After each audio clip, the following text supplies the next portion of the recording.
Hello, ladies and gentlemen. Welcome to another edition of NFL Talk. I'm sorry, the MSP Initiative, MSP Talk.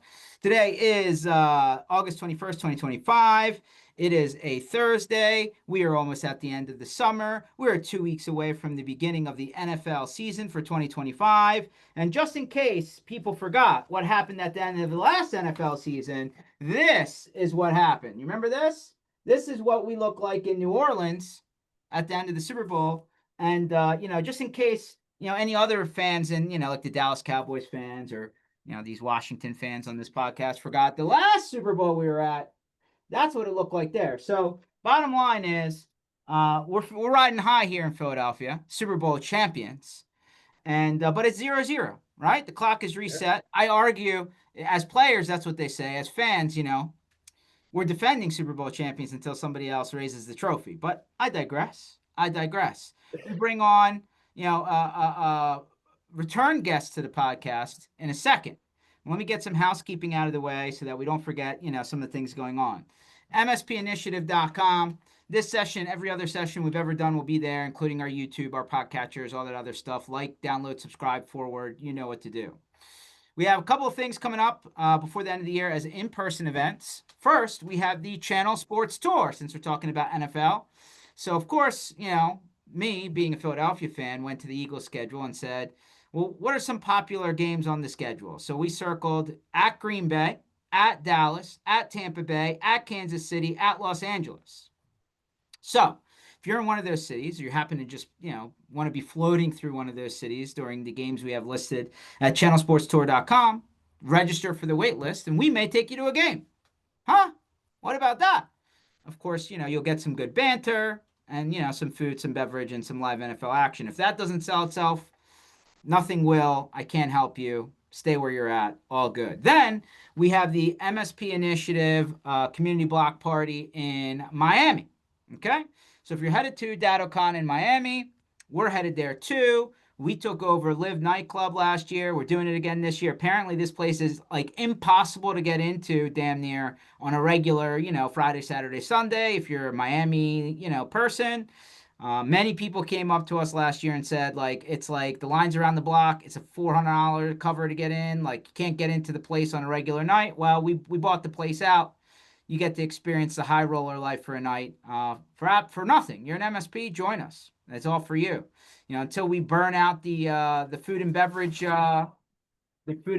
budget, you can go wild. Don't let me stop you. So that's in Miami at the beginning of October. At the end of October, we will be in Sydney again.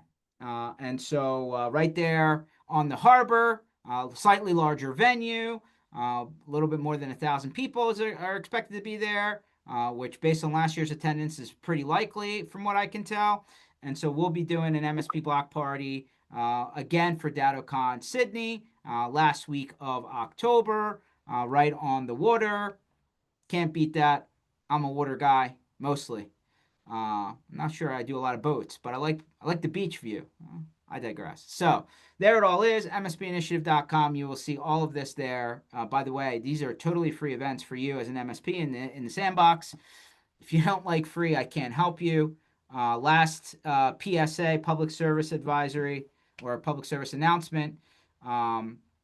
Because we've had such a good working relationship with the people over at Kaseya Datto, they have given us a 20% off registration coupon for not just Miami, not just Sydney, but their flagship event in Vegas in 2026 in the beginning part of the year. So we'll just keep giving you stuff. Please take advantage if you can. If you like any of those cities, circle it in the calendar. Take advantage of not spending more money and, do something else with it. I digress. There it all is. MSPinitiative.com. Here we go. Back on the show. Long overdue. NFL season impending. Jared from Blacksmith Infotech. Welcome back, sir. Thank you. Nice to be here. Yeah. You guys have an incredible fall schedule. I need to figure out how to get that sports connect to get to some of the Washington games. And Well, okay, hold on. Let me rewind since we're talking about Washington. Ready? So, this upcoming 2026 NFL draft is in Pittsburgh. Pennsylvania, on the other side of the great state here that I happen to live in suburban Philadelphia here, as you know. The next NFL draft, 2027, is literally on the mall in front of the Washington Monument in Washington, D.C. Yeah, which is going to be crazy. That's going to be a lot of fun. That's going to be a cool backdrop for an NFL Yeah. draft. I'm going to be honest. I mean, like, just saying. So there's one thing to consider. I believe Washington announced that they are planning to build a new stadium back at the site of the old RFK Stadium. Yep. So for Yeah, you people that are too that vote young, just passed the city council like a week ago. So there you go. uh, now our president is threatening to veto that whole thing unless they change their name back to the Redskins. So we'll see what happens there. I mean, But I'm a sports radio guy up here in Philly. I don't know how much time you have, Jared, to turn on the sports radio down there, but they call them the Commodores up here. So like, like it's a spoof off the name, right? But like yeah, I'm gonna be honest. Politics aside, I'm just a like nostalgia history guy. I think the Redskins name is a better name. That's just my opinion. Whatever happens, happens. That's when they won all their championships. I don't know how you feel about it as a fan, but yeah. Look, there it is. I'm old enough. I may not look like it, but I'm old enough to remember the last couple of Washington championships, which has been more than 30 years. It's hard to say, but I don't have a nice picture because they didn't make high-res pictures back when the Redskins were winning Super Bowls. But we're getting through it. But yeah, I've Wow, just been calling them the Washington Commies. It's we got wow. the That's not better than Commodore. So here's the first question I have for you, non-technical question, but a good one nonetheless. Dome or no dome? Oh, you got to be open to the elements. Yeah, football without the elements is not really football. And like I don't know, I'm a no dome guy. I like to be open air. Okay. Well, the Eagles have sent out a survey to season ticket holders up here saying that the lease on the property that the stadium sits on here in Philadelphia ends in 2032. The hockey and basketball arena, which by the way, common ownership here, the now owner of the Washington team, football team, Commanders, whatever, is the owner of the Sixers. Philadelphia 76ers. So Yep. there's a little bit of saltiness in the air about that, by the way. He's also the owner of the New Jersey Devils, for whatever it's worth. But so the Sixers and the Flyers are owned by Comcast, yes, the cable company, internet, all that jazz, who have already rebranded the current arena, the Xfinity Mobile Arena here in Philadelphia. Have said that they're building a brand new $2+ billion arena jointly with the Sixers come 2030, so in about 5 years. So, of course, 2 years after that, the lease on the Eagles property with the city, expires, and they're like, "Do you want to renovate the current building? Do we build a new one? And if so, what do you think about a roof or a dome?" And I'll tell you what, surveys be damned. If they want a dome, I feel like they get a dome because you know what happens. You put up a new stadium in the NFL, not long after comes the Super Bowl, right? Not saying Yeah, you and want a look, Super Bowl, like the Super Bowl comes to your town. yes, and look, I get the arguments for why a dome makes sense and trying to like be able to do the halftime show and but there's something about those old Super Bowls at Lambeau and when in the snow like I don't know. I'm old. I like the old school play. I like them having to play with the elements and see who the true athletes are. When it's all the same conditions everywhere you go, you're not really separating the wheat from the chaff. You're not separating the guys that can play in the cold weather. The, the element of the element of the elements creates some little mystery and surprise, and you got to see who can overcome and rise to the challenge. And You don't get those cool uh, snow games either, like yeah, just saying. that's what I'm But saying. Like but you gotta have. I don't know. As a fan, I like watching the snow games. Even if it means bundling up, I'd rather be out of the elements personally. And it does make for some miserable games as a fan sometimes, especially when your team's losing and you're sitting in the rain and it's 35 degrees outside. So sometimes it sucks, but uh, you know, that's there's that's how you take home field advantage to another level, personally. okay, I like that. So what is your early? I know, listen, like training camp just ended yesterday, at least for the Eagles it did. So What's your 2025 prediction for your Washington Commies? Look, I gotta tell you, man, I'm riding high after last year. Jaden Daniels is legit. I'm excited with some of the offseason roster changes, bringing in the new running back and some other like Debo coming into the and if we can get that contract signed for why am I totally blanking on his name right now? Scary Terry. Larry, yeah. Right, Okay. if we can get Scary Terry re-signed and have two really good deep threats, I think the Redskins are going to be really scary on offense this year. So I'm looking forward to another possibly even an Eagles Redskins rematch in the NFC Championship, which I think would be a lot of fun. Hmm. I will also tell you that after 30 plus years of disappointments, I mean, the last time we won a Super Bowl was 1992. And so, like after 30 plus years of like you get one good season. I mean, I remember RG3 and all these other things, right? We've had a lot of like really exciting moments. The thing that scares me a little bit, I got to be honest, the depth chart not that deep right now. Still, it's still kind of in that rebuilding phase, and so you get one or two key injuries, and it could just totally derail the season. So I don't know. We're gonna see how things play out. We talked about this the last time, right? RG3 Best went down, and Kirk. ability is availability. Yeah. Well, I mean, we talked about this. Kirk Cousins came in when RG3 went down, and Kirk Cousins is like the highest paid journeyman ever in the NFL. Like the guy is not that good, but he was able to win a couple football games and keep some of the hype and momentum going for the rest of that one season in Washington. And it's so But I'm not trying not to get too excited is what I'm saying here, look but what like look what I'm look what excited. happened So to the I'm excited. Lions, right? They had 18 people on IR. They were the prohibitive favorite, right, for the NFC going into the Yeah. to the 24 season. And when you lose that many people, like not often do you see the Disney-esque story of Nick Foles coming off the bench, going to winning the Super Bowl against the greatest of all time, right? Like it just doesn't that's the very rare situation that never Yep. happens almost. Yep.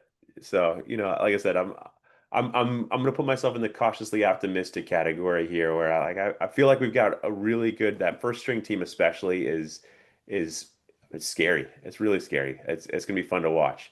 And Okay. we're gonna light up some scoreboards this season.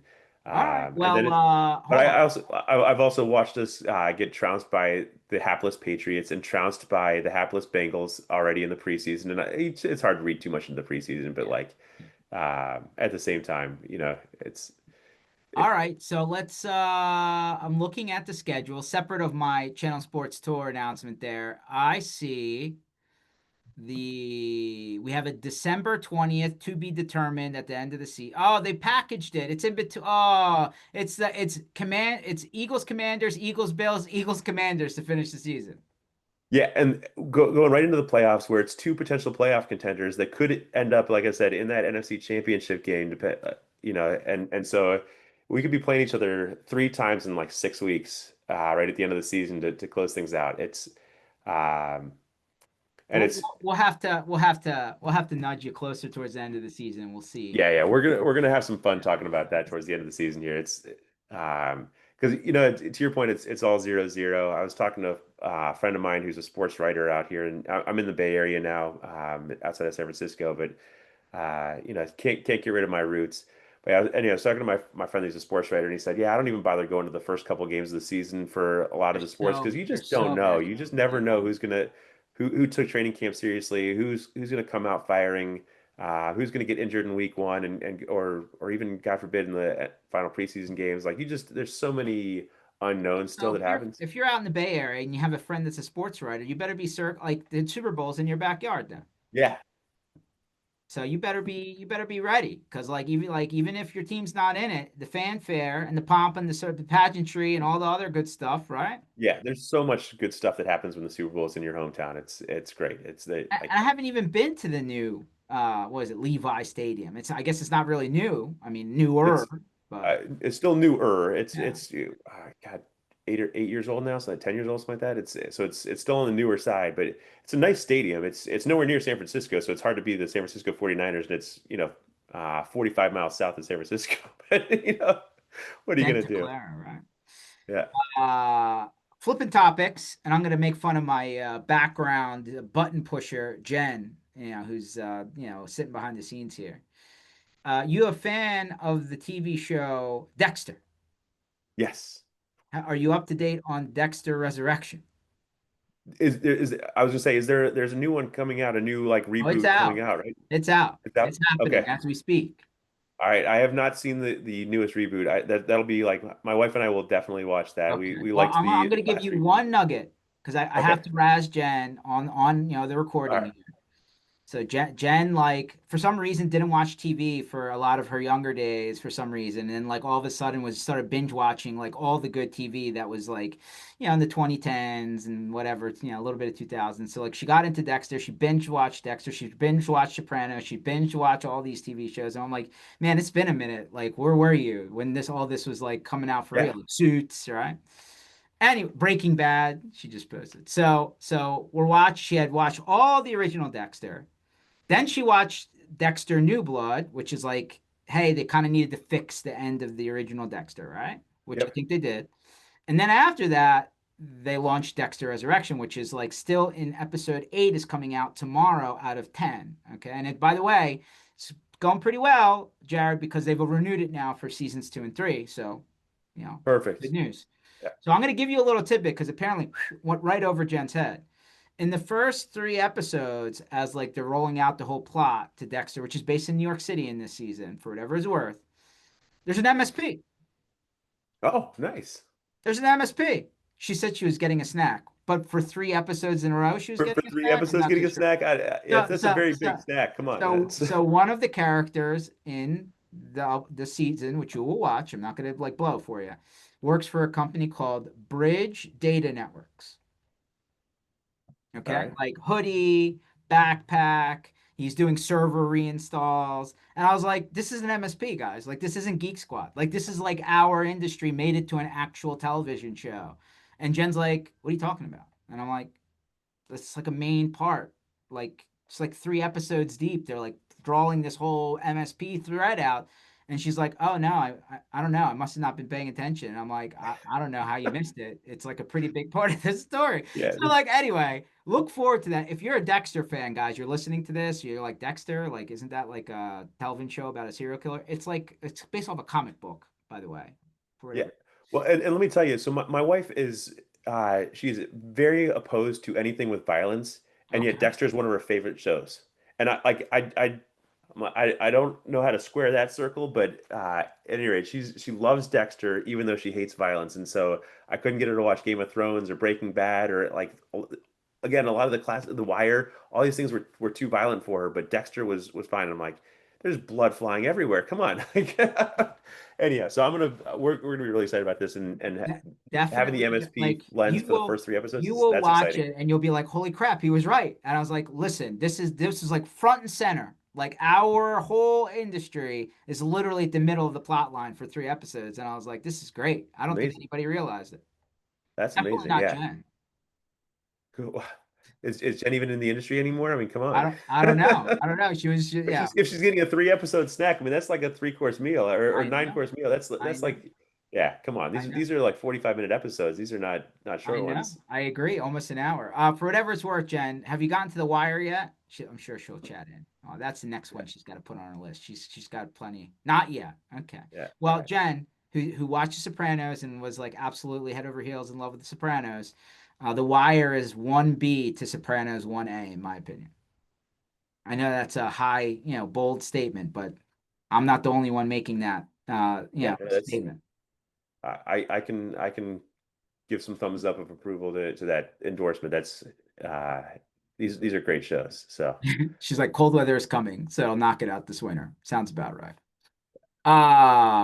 So weird. yeah, Yeah. and her fiance is a big Giants fan, right? Like I think he's a Boston fan, Jen. oh, sorry, Jen's family is the Giants Uh, fan. He's a yeah, Boston fan. Yeah, yeah, that's right. Sorry. I yeah. cannot wait to tell him you said that. I'm going to take that clip and I'm going to send it to him. So, I love to, channel sports tour, right? So I brought over a bunch of people for a preseason Premier League game in Lincoln Financial Field last summer. Nice. And, Jen can just drive down. So I was like, oh, why don't you just come down? Why not? There's nothing else going on. And I gave everybody Eagles merch, right? You're in my stadium. Now make sure you don't walk away without any, cool stuff. And I hear that when she got home with her Eagles merch, was not taken well by the other half. So yeah, I for sure a Patriots fan for whatever it's worth. And I was like, "Oh, Jen, can I send you home with this photo of the Super Bowl when we won against the Patriots?" She's like, "No, it'll be burned in the backyard." I was like, "Okay, all right, I won't Yeah. won't do that then."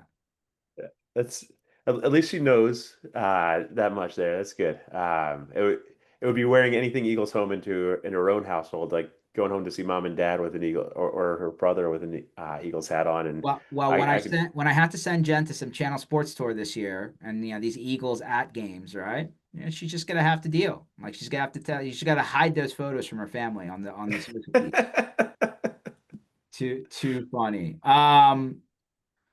So let's talk about modern day, Jared, because I mean it's not dull in technology land. I mean, I'm gonna use some more kind of general headlines, and we'll work our way backwards.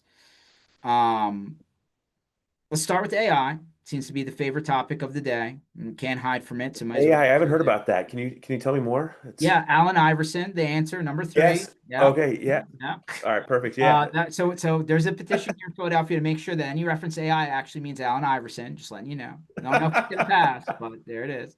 Um, so lots to talk about. One, um, is it affordable? Two, is it functional? Three, is it secure? Which probably is more in your wheelhouse. Four, like the customer service aspect of it, like can't hide from that. It's real. And I don't know anybody who likes talking to the, big company and trying to get to human being and actually can't get there.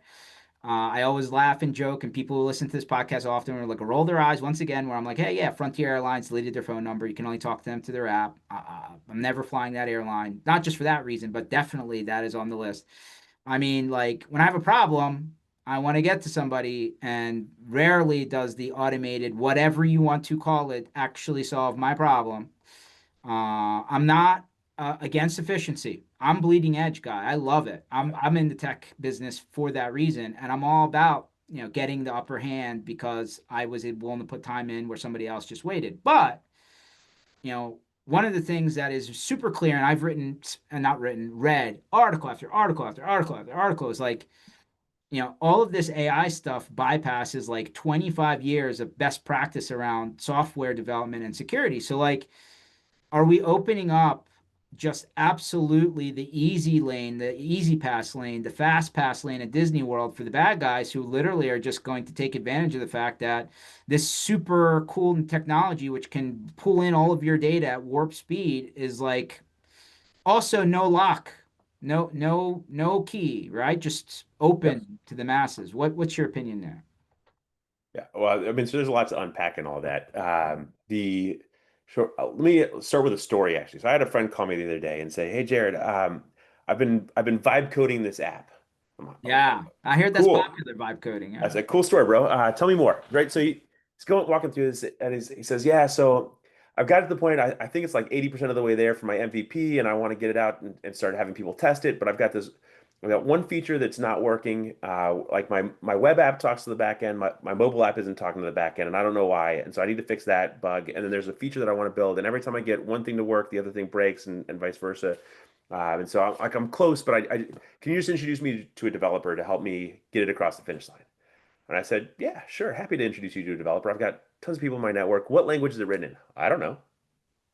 "What do you mean you don't know what language it's written in?" I don't know. I just asked the AI. "Okay, well, do you know where it's deployed?" "No, I use some AI thing and it's like the AI service is doing everything for me and it's that's like really cool." And so, he and I were able to get into it and kind of walk through what was going on so I was able to find him somebody to go out and help. And like, this is what's blowing my mind. And so you want to talk about the security aspect. There's a few things that are going on from a security It's aspect. all for discussion. I know you're a security Yeah. guru, so I started there, but hey, Yeah. feel free. Yeah. So like there's again a ton to unpack here, but like from a security standpoint, the AI is generating the same average stuff that is on the internet, right? So I can go out to any Stack Overflow or whatever, and I can get some average looking code that is going to be mostly fit the bill most of the time kind of thing, but it's not going to have all the best practices in place. And there was, as I was walking through the code base with this guy, finding static passwords and all kind of like horrible bad practices from a security standpoint. And okay, the app that he was building didn't have any proprietary data or secure information. Okay, so maybe it's not that big of a deal. But the amount of things that are being built using AI with no expertise, with people that don't have any background in software development, yeah, there's the democratizing things, which is great, but then there's also but what are they building and who's watching the developers and who's training these people on how to evaluate what the AI is generating, and so the way I talk to people about this is like, okay, so what's your background? Oh, your background's in marketing. Excellent. So how often do you have AI generate marketing copy for you? Oh, I'm using it all the time. Great. How much of it do you take directly from what the AI produces and put on the internet? Oh, zero, right? I'm not putting any of my marketing content on the. Why is that? Well, it got this wrong, and so I had to fix that, and it used the M dash, which makes it look like AI, and so I take out the M dashes, and I right, so it's like, okay, so what percentage of that marketing copy that it produced for you would you say was correct? I don't know, 80, 85%. Oh, cool. Like you've got your prompting down pretty well. You've nailed it. When was the last time you used it for a legal document? Oh, I generated my MSA with it just this morning.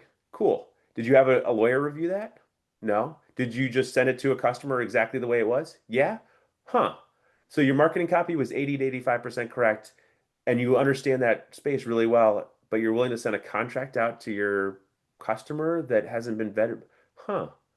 And you can just see the eyes go wide, like, oh God, I've made a horrible, horrible mistake. What have I done here, right? And so, like, yes, before we even get into the security, there's the, there's the what are the developers doing with it that's producing all kinds of security holes, but then there's the like not thinking through all of the ramifications. And if you're an expert in the field, you can find what's wrong with the AI results, and you can make it better, and it can make you incredibly productive.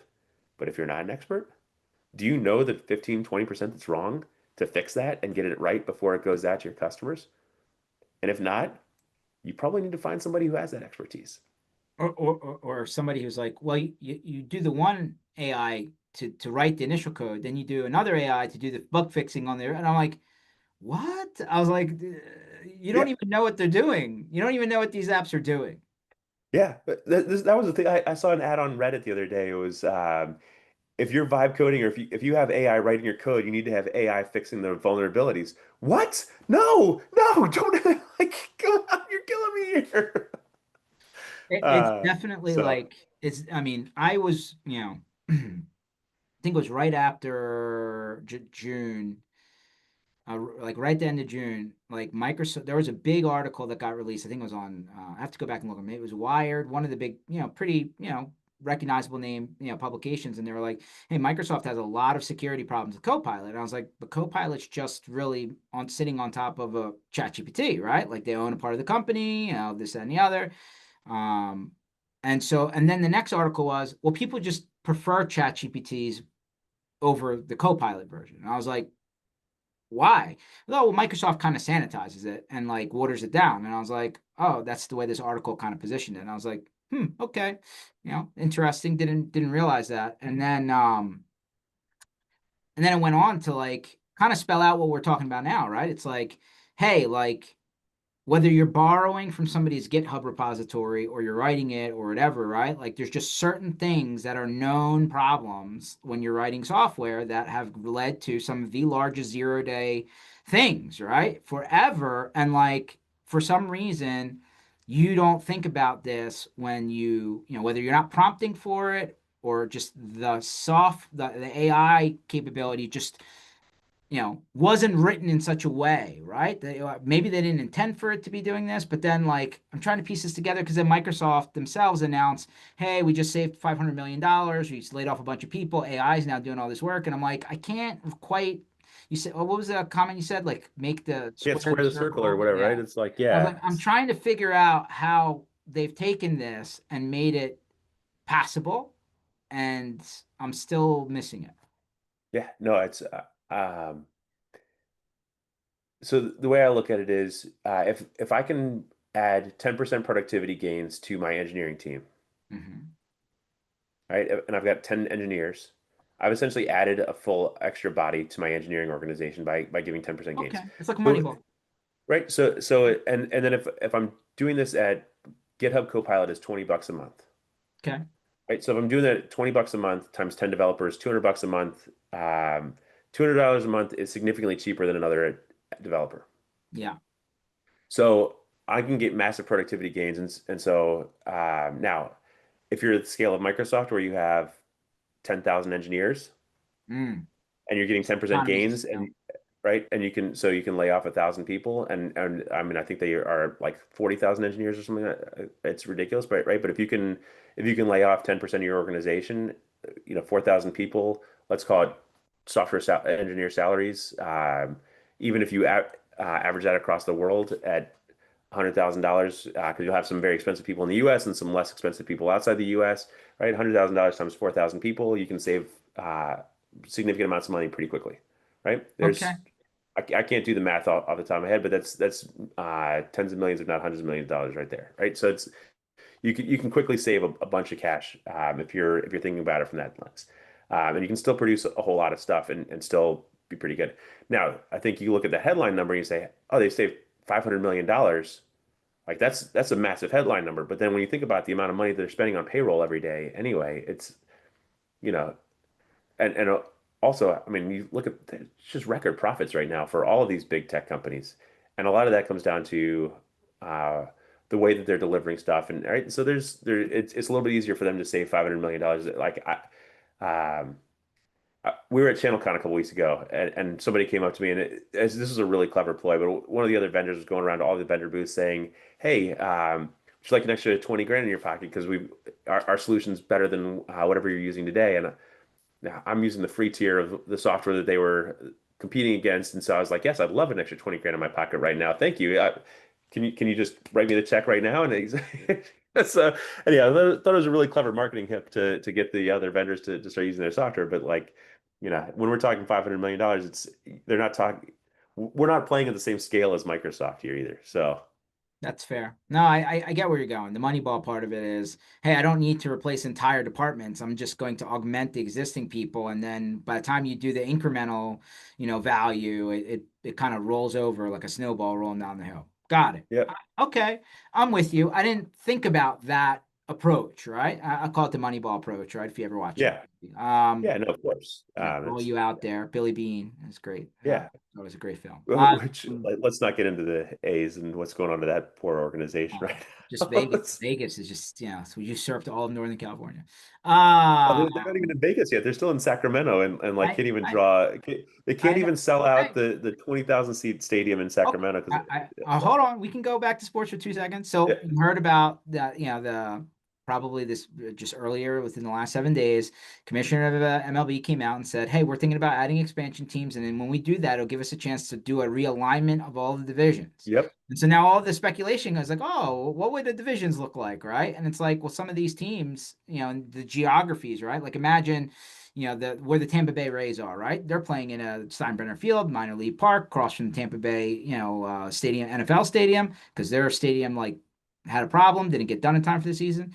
And I'm like, imagine they put a team in Nashville. Then you have Tampa Bay. Then you have Atlanta. Then you have, who else, right? Like, there may only be one good team in that division if they circle that geography, right? Like, yep, then they're like, well, take the Northeast. It could be, the Red Sox, the Yankees, the Phillies. Could be, throw Washington in there. Could throw Baltimore in there. Throw whatever, right? And it's just like, well, the Red Sox, the Yankees, and the Phillies are in the top five payrolls in the league. yeah. So like you took three powerhouse payrolls and you rolled them up into one spot. Well, So and the Northeast is so concentrated also, great because you still like the AL East right now is still the Blue Jays, the Red Sox, the Yankees, and the Orioles, right? And so like when you look at that AL East, yeah, that group could stay together, but to your point, you still have the Mets and the Nats and the Phillies, and like there's a ton of teams right in that area that are, and so Is it NL East? Is it, how are you going to divide things up? And wait, are you going to make somebody switch from the AL to the NL? I mean, effectively, they would just abolish Or vice this versa? AL, NL, and it would just be divisions. Yeah, well, which honestly, having different rules between the divisions or between the leagues is still a little bit of a mystery to me, and it's been how many decades that that's been in the place, and so I don't know, It's but pretty close uh, now. Since they put the DH into the NL, I think it's been, like there's all, it's kind of been a wash, I think. I think that was the major difference. But I digress. That being said, what we are seeing back from going flipping it back to technology, we can yeah, mesh sports and technology is did you hear the story about the 22-year-old literally just graduated from Penn State, just got hired by ESPN, moved to New York City, now is going to be like, front page on all their stuff because she came in with 14 million followers on her social media. I did not see that. Mm-hmm. Mm-hmm. Yeah. That'll be okay. So like, it's different now, right? Technology has changed the game. And so, like, back to the whole, I'm not knocking the new stuff. I love No, leading edge. And I'm not knocking AI if you can figure out how to make it work. But, like, it's just the technology of the day has leveled the playing field where, you know, some of the like legacy stuff that we're familiar with aren't working the same way. Like, let's just look at TV, right? Like, hey, cord cutters, the streaming networks, right? Like Apple TV just said that they're not renewing their contract with MLB. Now, WWE signed a multi-billion-dollar deal with ESPN streaming. Okay, UFC just signed a multi $7.7 billion deal with Paramount Plus. Okay, yep, like it's changed. Like Hulu is getting rolled up into Disney Plus. There's not going to be separate networks anymore. It's going to be one big, just Disney streaming, right? yep. Like traditional cable is kind of not the same. Well, and so this is a good way to come back to one of the questions you asked earlier about AI is it affordable, right? And so you look at these streaming services, and I look at Uber as kind of the same boat, right? 15 years ago, Uber was the cheapest option to get around anywhere, and now it's more expensive than cabs. But we're so addicted to Uber that even though it's more expensive than a cab most of the time, it's easier to get. You know what it's coming. Everybody's used to doing it, and so people are still using Uber, even though it's no longer the cheapest option. Um, and yet it's still like it's kind of become ingrained in society. And so the same thing is happening with streaming services. The streaming services, venture capital was subsidizing it, and it was super cheap, and everybody got kind of hooked and addicted to it. And now even though I think the Netflix top plan is like $27 a month now. It's like right. So I remember the cord cutter days where we were all scrambling to get off of cable and cut the cord so because we didn't want our $150 cable bills. And now we're spending way more than that on these streaming services across because we have to have Netflix and Disney and my kids are 7 and 8. If I don't have a Disney Plus subscription, I'll get murdered, right? It's like I won't survive the day. And so, And we look at HBO these things. Max, which they've now changed their name back to HBO Max. Like Yeah, all of a sudden, but you know what the internet companies did? They turned around and just jacked up the internet only price, right? So yep, they ended up winning in the end, I think.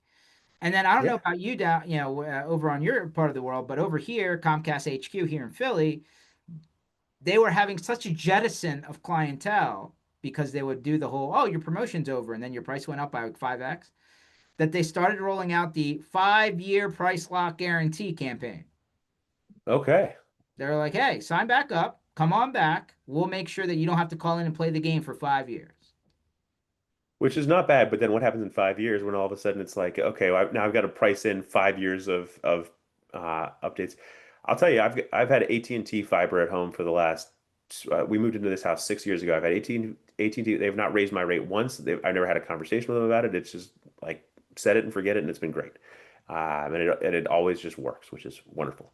Um, but yeah, anyhow, like the AI side of things is we're in the same boat. My wife is the head of software for an AI company, and the Really? amount the amount of money that they are spending on tokens every day, as especially even and this is just while they're building. Forget about when they actually get, they're still in they just signed their first big customer, which is very exciting, but that customer hasn't fully onboarded yet, and so their traffic is starting to slowly creep up, and the amount of money that they're spending on tokens with Anthropic and OpenAI, like it's starting to become a little staggering how much they're spending, and they haven't even gotten really going yet. And this is still in the um, VC Pre-revenue. get you hooked kind Yeah. of phase, right? And so the amount of like um, I'm a little bit worried about what's going to happen as this is like not even a year ago that Microsoft bought 3 Mile Island to turn that back online just so they can provide the power, right? When you're starting to spend that kind of money for that kind of power, for that kind of the water resources, everything else that goes into it, it's going to be interesting to see what happens to our $20 a month ChatGPT subscriptions in 3 to 5 years when the VC money starts to dry up and they start saying, all right, it's time for us to get some return on our investment here. All the other services that are baked on top of that when the rates that they're charging the downstream services who then need to layer on their services and their costs on top of that, all these things are going to start to skyrocket in no time. And like I said, I think we have 3 to 5 years so we can get ourselves nice and addicted to the AI stream here, but like it's This is coming. their introductory Uber period. Yeah. Um, it's funny. I had a MSP come to me literally like an hour before this. I got an email and he was like, "Hey, I'm looking at 11 Labs." I was like, "Yeah, no, I've heard of 11 Labs. They do some cool stuff." Rob Scott from Monger has been on. He talks about it all the time. And I'm like, "Yeah, it's cool. They do some cool stuff. They're very focused, right? They compete with ChatGPT, right? They run their own thing for certain things." And he's like, "Well, I got this law firm. It's a 4-person law firm." I was like, I want to write this AI agent for them for the voice AI. I was like, all right, cool. I was like, yeah, we can integrate it. Let me send you like how that's going to work. We can show you how it works. It just ties right into this, what you have with us, whatever. And I was like, but just be mindful of the costs. And he's like, what do you mean? I was like, well, like for every minute of call processing, there's a cost, right? And I was like, so like you need to figure out what the volume per month that this thing that you're going to put in is going to actually do. And then like what does that bill look like at the end of the month? Because like even though you're paying them for a plan, that plan has so much included, and then if you go over, it's like remember back in the day, it's like, oh, friends and family plan, and you could 7 to 7, you could call between 7 p.m. and 7 a.m. It was unlimited, but outside of that it was like metered, right? I was like, we're back to that again, right? Like it's not unlimited text messages anymore, right? Like this is Yeah. now metered. And he's like, oh, I never thought about it. I was like, yeah, so you need to run a report to figure out like how much inbound minutes you use in a month, and then figure out how many, tokens, they're going to charge you for that processing. Cause like if your law firm's going to spend $1,200 a month for whatever you're giving them for a 4-person law firm, they may not want to pay for $1,200. Like it's Yeah. just a math problem now. Yeah, no, you're exactly right. It's all a math problem. It's all a right now we're still because it's so cheap. It's let's do all the things into AI, right? Again, it's the drug dealer out there peddling like, hey, you just want to taste, right? And so like we get hooked on it, and it becomes so ingrained, and then the next thing you know, you're using it for everything, and then when the prices go up, it's like, uh-oh, now I'm in big trouble, right? But if you start thinking about this and planning ahead of time to say what's actually necessary? How much can I do actually significantly cheaper by myself, or like a direct integration, or do I need to pass the audio files into AI to do the transcription, or can I send that through the existing transcription services, which are actually like pretty decent, and then all I have to do is send in the text file to AI, which uses significantly fewer tokens than the audio file, right? Can I like what optimizations can I do here? Do I need to have the real-time transcript, or can I send it to your point, after 7 p.m., like we'll go back to that analogy, right? If there are lower cost times, do I have to have this immediately, or can I send it tonight when it's cheaper and kind of spread these things out, right? So it's having those conversations and thinking through the ramifications of what you're doing. Um, but Yeah, then I you've mean, also got the like let me give I'm going to you come back to the security side of it real quickly for you, right? Because if I'm a law, especially with this law firm example, right? I'm on the phone with a client. Guess what? That's privileged. this. True. That's a privileged conversation. Should I be sending all that data into a model? I might That's a have a good data question. privacy or data processing agreement that says they're not going to train on it, but like OpenAI has come out and said they don't even know what's training or whether how much is being trained on after the fact because it's all just creating the new vectors in their system. And so, are Hmm. you reinforcing stuff that already exists, and are you potentially risking polluting the public models? And so, all right, now you're talking about if you want to be 100% sure that it's not doing that, hosting it yourself, which then means you've got all the hosting costs and the GPU costs and everything else. All right, so now your costs go up because you're not sharing the cost with other people, right? So or you're using open source models like Llama and things like that, which are good, but not as good, right? They're not being updated at the same frequency. You're not taking advantage, right? So there's considerations with all of this, and you just have to start. AI has done this weird thing where it's just taken away our ability to think critically about anything in our lives. It's just so easy to use that we just have lost all ability to think critically. I'll just go chat GPT it. And it's like, I to that point, right? Like, if the goal for AI, big picture, is to be efficient and to take the person that's like not going to be a superhero and bump them up, right? Like lift the ceiling or the floor up a little bit, right? Fine. But the whole critical thinking part, like to your point, you just said, hey, do I need it done this way? Can I do it in a less expensive way? Can I process it at a different time and like get to the same point? Like if I can do it differently and bring my cost from $1,200 a month down to $20 a month, that's huge. yeah, It's yeah, huge. it scales a lot better. It scales a lot better. It's more efficient. It's more cost efficient, right? And again, if you start to think about it also with the what data am I putting into the AI system, how secure does that data need to be kept? Oh, it's protected health information. Maybe I shouldn't be doing that. Do I? Because I don't even have a BAA with that processor, right? So like, let's think about this from a security and compliance standpoint too. Let's use your brain a little bit, right? We all have these. We all have decades of experience with this stuff, but it's so easy. Let me just come on, man. Like think, just think a little bit, right? And there's some really cool, some clever applications of AI that are coming into the channel right now, and some companies and some people that are doing some clever things. And so, like, I encourage everybody to go out and look at the AI vendors that are out there, but I also encourage everybody to think really critically about the way that data is being collected, how it's being collected, how much it's going to cost, and what's being done with that information. Because you could, just because you're saving yourself some money in one area, doesn't mean you're going to be keeping your business secure in other areas, right? And so you just give it that critical thought, right? This is just No, like any other technology that's out there. You gotta actually think about it. no, it's fair. It's fair. I mean, we could probably go on and on about this. I know we went on all sorts of rants, but this is what makes Yeah, these sessions so good, right? It's not yeah. the same stuff over and over Uh, again. Let's use the last little bit of our time, right? Like, didn't even talk about Blacksmith. So, like, let's do a drive-by for people who don't have never heard of that name. Like, why would they look at it as an MSP? What do you solve for? Like, give me the top level. Yeah, I mean, we are a compliance as a service platform that is built. And I'll be honest, George, we actually built initially for the end clients. For your end clients as an MSP, we did not know about the channel at all until about 18 months ago. Every one of our end clients, they roll out their security policies and they get to a point where it's going through their compliance roadmap that says, ooh, configure my firewall. Let me get my MSP involved. And every one of the MSPs they brought into the platform said, this is really cool. My end users get it. They like using it. This is so easy that anybody on my team can figure out how to use it. How do I do this for the rest of my clients? And so we built out the white labeling and the multi-tenancy and threw in a free NFR for all of our MSP partners to make it easy so they can get their own house in order.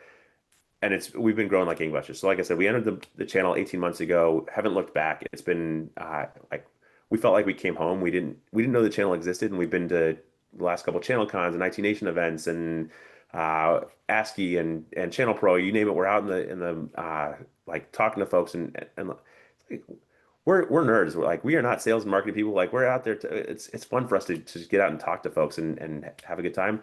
And so, we bootstrapped our way. We're now more than 80 partners on the platform, securing themselves and securing their partners or their clients, and it's been going great. But if you're looking for compliance services, an ability to deliver compliance services into your client base, give us a call.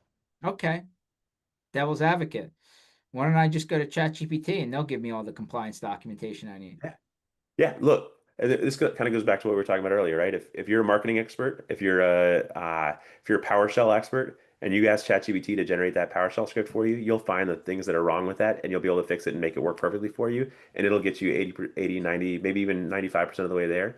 The same thing is true about your security policies. It's going to get you 80, 85, 90% of the way there. If you don't know what's wrong, you could be leaving a major hole for your client that leaves you non-compliant. And so when the auditor comes in and you're not finding out until the audit is in process that you haven't been doing something that you should be doing, or that you're missing key controls, like you're leaving yourself exposed. And so by all means, like use ChatGPT for the stuff that you know really well. That it's great for that. For the stuff that you don't know really well, leverage the experts. I mean, number one, compliance. The whole thing is red tape. The reason compliance exists is red tape. Okay. So like you mess up the red tape, it gets expensive for you, right? And I know, I'm known from, coming from, voice telco land, but like right now, FCC's, we're still in the middle of this administration turnover, all this, whatever. But like they've come out and they're like, hey, listen, these rules unless they're being changed, like this is the policy. If you don't follow Yeah. it, this is the fine. And it's like, it's definitive, right? Like it's clear. This is the mistake cost. It's not cheap, and it comes with a lot of bad PR. So, MSPs, my best advice to you, and I know you get advice from everybody who has a microphone or who gets invited to talk on a panel somewhere. But as a guy who's lived the life, and I have, you need to find a way to lessen your liability risk. And it is a risky business. I don't care if anybody tells you it's not; they're lying to you, in my opinion. When it comes to compliance, there's money to be made. Clearly, money to be made, but there's a lot more money to be lost, in my opinion. So, whether you look at it as a risk mitigator or whether you look at it as a potential net, new dollars on the table, or both, probably two things are right at the same time. Um, I highly suggest, unless you have the manpower and the right people in your company to do it on your own, to not do it on your own. Yep. Yeah, no, that's exactly our philosophy here. But hey, let me stop talking about me for a second here. I have a question for you. Sure. You teased the MSP Initiative block party at the beginning, Live nightclub back in Miami. Can you tell us who the headliner is this year? Could be it's a secret. All right, because I got to tell you, hold on a second. I got Ah, last year we were out for Flow Rida, and I got to tell you, like which you were talking earlier about the summer being over. I dropped my kids off at school this morning for their first day of school, right? So we're back wow, that's in school. early. Yeah, well, we're the last ones in our area to go back to school also, which is Really? its own separate issue because then there were no camps or anything for the first 3 days this week, which was Okay. like my kids who have spent every waking moment together for the whole summer, 3 days at home by themselves was or like Like a with me and my zoo. wife here, but like they were at each other's throats the whole time. So I was so grateful for school to be back in session today. But you know, I got a lot of mileage on Facebook and LinkedIn from the Flow Rida stuff from last year, and I still have parents at drop off saying, "Hey, so who are you rapping before this year?" And Can we all admit that guy put on a show? like that was a super good show. That was incredible. That he is a performer. Like he Yeah. he made sure you did not leave without just being blown out of the place. So, yeah, no, this year it's you'll see when we get All right. close. So you're gonna keep us in suspense here. Come on, man. No, I got it's a Just secret. between you and me and the And the however internet. many people are watching. Come on, just Yeah, and the internet. Yes, and Jen, who's sitting back there. Yeah. No, well, you'll see. Let's get there, right? We still got it's 21st. This event's at the beginning of October. That's like what, 70-ish days, something like that, 60, 70.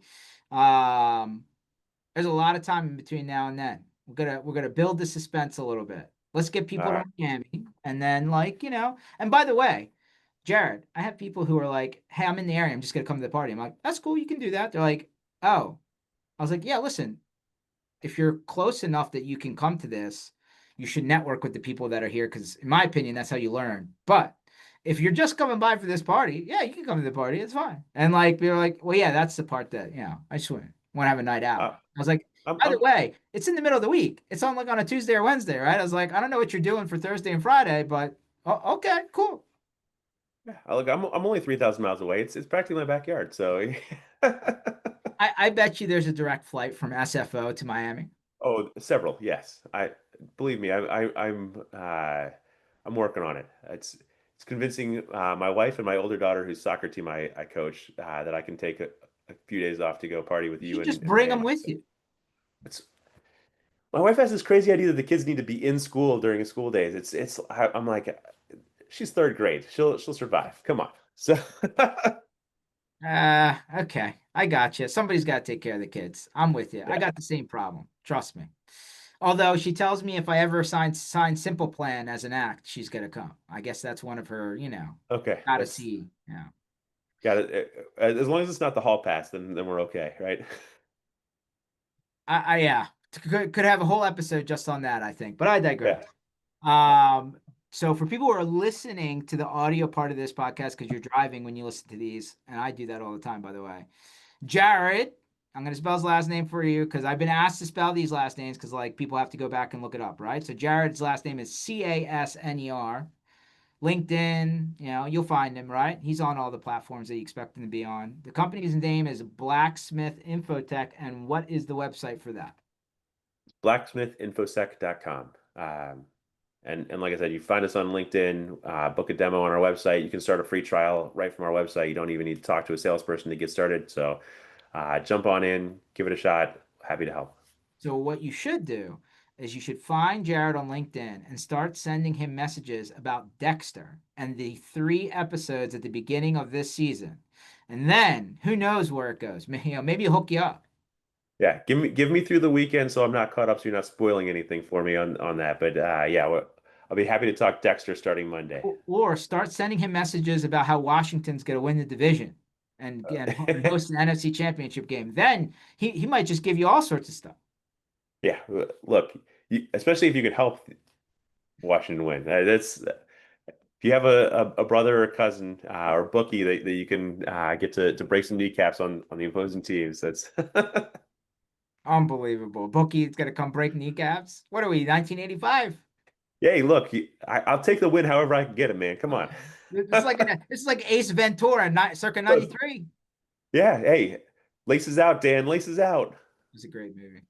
But by the way, that was the Eagles, was the other team, that the Dolphins were playing. Go back and watch Yeah, it. I didn't say the Eagles, but it was the Eagles. it was the Eagles. Yeah. Jared, this is great.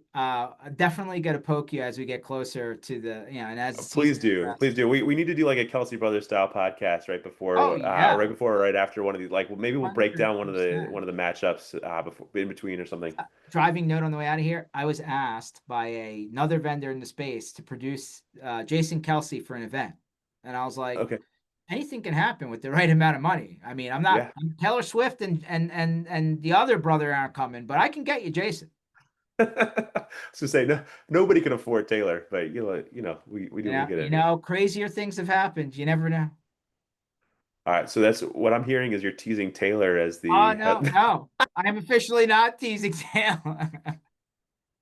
For the record, I don't want like 8,000 people outside of Live nightclub trying to get in from the street. You know what I'm saying? That'd be bad news. And Jen would be the first one in line. She'd be batting everybody away, telling them they can't come in. Yeah. I would die. Wait, I was saying, I don't know if would she give you a sneaker the way she did it, the way Flo Rida gave you a sneaker? Oh, hold on. Jen, where is that sneaker from Flo Rida? Hold on, let me get it really quick. It's right behind me. It's next to all It better the be Tom close enough that you Brady. can get it It's next quickly. to all the Tom Brady memorabilia from the other half. That's what I heard. Well, here it is. There it is. Here it Flo is. Rida sneaker. There's the signature. Excellent. I'm surprised it doesn't That's have a amazing. glass case. It's as big as my head. Too funny. This is awesome. Jared, catch on the flip side. Everybody else, MSPinitiative.com. Stay tuned. We're getting close to some fun stuff. Take it easy, guys. Thanks so much, George. Have a good one. See you guys.